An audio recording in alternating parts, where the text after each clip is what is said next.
2 కేజీలు తీసుకున్నా. ఏ చాలయ్యా? వారిని తీసుకున్నా ఏం కాదు కానీ అయ్యవారు ఒకే జమ్మన్నాడయ్యా.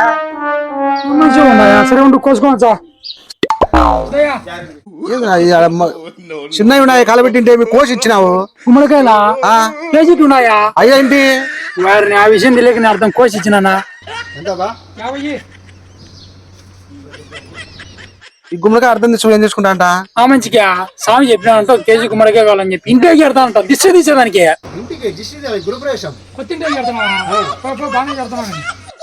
వాడు ఒక తిక్క నా కొడుకు, నువ్వు తిక్క నా కొడుకు. గుమ్మడికాయ అన్న తీసుకుపోయి కొడతారు రా వాకిలి కాడ. అర్థం మీరా? అర్థం ఏమి కూరక ఏమన్నా మంచి చెబితే ఇనకపా కోసి ఇచ్చిన. నువ్వు పనికి వాళ్ళడితే వాడు పరమన్న పనికి మళ్ళీ నా కొడుకు. సరే చూడు నెక్స్ట్ పటాన్ వచ్చినాడు చూడు. Subscribe.